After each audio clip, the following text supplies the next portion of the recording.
Verb के बारे में हम पढ़ रहे थे। अब देखो मैंने यहाँ पे कुछ वर्ब लिखी है। इनके बाद क्या आता है? ऑब्जेक्ट के बाद डायरेक्ट वर्ब की फर्स्ट फॉर्म आती है। इसको कहते हैं टू नहीं आता, मतलब यू नहीं कि ऑब्जेक्ट के बाद टू प्लस वर्ब की फर्स्ट फॉर्म लगानी है, वो नहीं लगानी है। मतलब इसमें बेयर इंफिनिटिव का प्रयोग होता है। कौन कौन सी वर्ब है? लेट है, बिड यानी आज्ञा देना, dare not, watch, behold, see, feel, make, hear, notice, need not, इनके बाद बेयर इंफिनिटिव का प्रयोग होता है। मतलब ऑब्जेक्ट के बाद वर्ब की फर्स्ट फॉर्म आती है। बेयर इंफिनिटिव का मतलब क्या हुआ? इंफिनिटिव का मतलब तो टू प्लस वर्ब की फर्स्ट फॉर्म हुई, और बेयर इंफिनिटिव का मतलब टू नहीं आएगा, सिर्फ वर्ब की फर्स्ट फॉर्म आएगी। बेयर इंफिनिटिव का मतलब क्या हुआ? टू नहीं आएगा, सिर्फ वर्ब की फर्स्ट फॉर्म आएगी। जैसे लेट का मतलब देना है ना, बिड है, बिड का मतलब आज्ञा देना, bid, bade, bidden, dare not, dare not और नीड नॉट दो तो ये हैं, और एक दो देखने की है, वॉच करने की और सी, और एक है बिहॉल्ड, फील और मेक, एक हियर। ठीक है, मेक के ऊपर भी एग्जाम में प्रश्न पूछा हुआ है, और लेट के ऊपर भी आता ही है, हियर के ऊपर भी आया हुआ है। ठीक है, इनके बाद बेयर इंफिनिटिव का प्रयोग होता है। बेयर इंफिनिटिव का मतलब क्या हुआ? सिर्फ और सिर्फ वर्ब की फर्स्ट फॉर्म आएगी, टू नहीं आएगा। ठीक है, जैसे लेट हिम प्ले, उसे खेलने दो, लेट हिम प्ले, लेट के बाद ऑब्जेक्टिव केस आया, उसके बाद डायरेक्ट वर्ब की फर्स्ट फॉर्म आई। अगर यहाँ टू लिख दिया होता, लेट हिम टू प्ले, तो फिर रॉन्ग हो जाता, इसका मतलब यहाँ मिस्टेक है।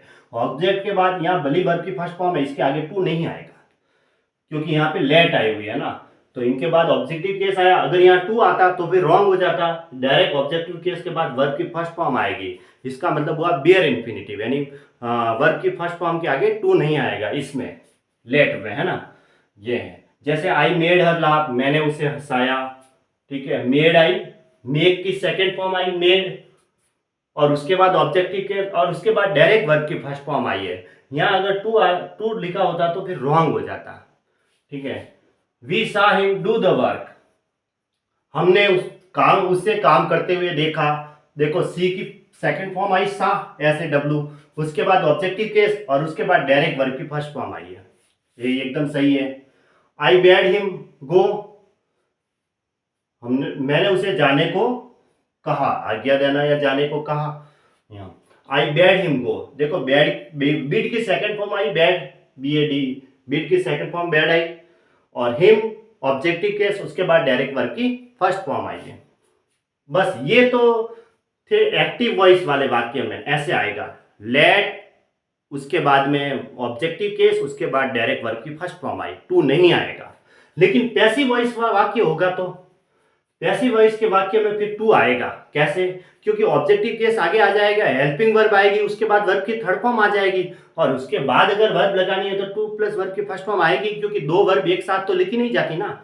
इसमें तो वर्ब एक ही थी, एक ही थी लास्ट में, ऑब्जेक्टिव केस के बाद एक ही वर्ब है, ऑब्जेक्टिव केस के बाद एक ही वर्ब है।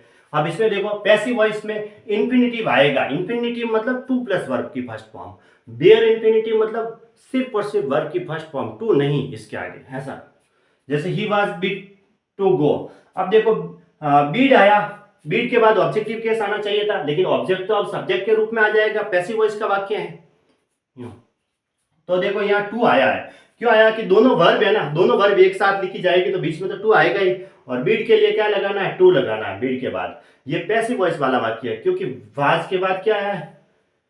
बीड आया है ना, टू गो। जैसे दो वर्ब एक साथ तो आएगी नहीं, दो वर्ब एक साथ लगाएंगे तो बीच में टू लगाना जरूरी रहेगा, क्योंकि ये पैसिव वॉइस का वाक्य है, और इसमें जो ऑब्जेक्टिव केस है वो तो सब्जेक्ट के रूप में काम करने लग जाएगा इसकी वजह से। और उसमें तो ऑब्जेक्टिव केस था और एक ही वर्ब थी, तो टू डायरेक्ट वर्ब की फर्स्ट फॉर्म ही आती थी, टू नहीं लगाना था। इसमें दो वर्ब है, एक वर्ब तो ये और एक वर्ब ये, तो बीच में टू आ जाएगा, और जो ऑब्जेक्ट होगा वो सब्जेक्ट के रूप में काम करने लग जाएगा।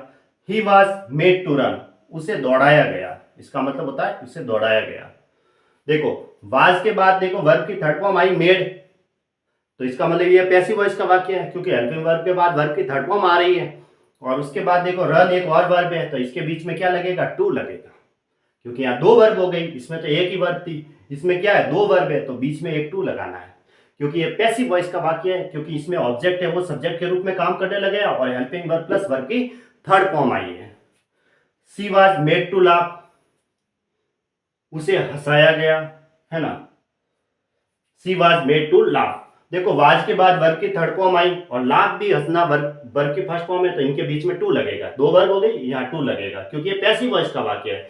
पैसिव वॉइस के वाक्य में इन्फिनेटिव का प्रयोग होगा, ठीक है, क्योंकि ऑब्जेक्ट है वो सब्जेक्ट के रूप में काम करने लग जाएगा और हेल्पिंग वर्ब के बाद वर्ब की थर्ड फॉर्म आएगी तो आगे वाली वर्ब के लिए फिर हमें टू लगाना पड़ेगा वर्ब की फर्स्ट फॉर्म के आगे।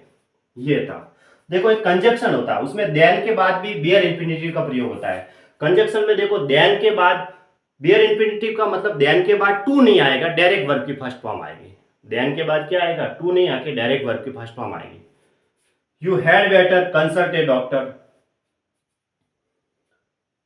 हाँ, बेहतर है कि आप डॉक्टर से सलाह लें, तो इसका मतलब होता है बेहतर। हेड बेटर के बाद देखो, हेड बेटर के बाद क्या आया, कंसल्ट ए डॉक्टर, है ना।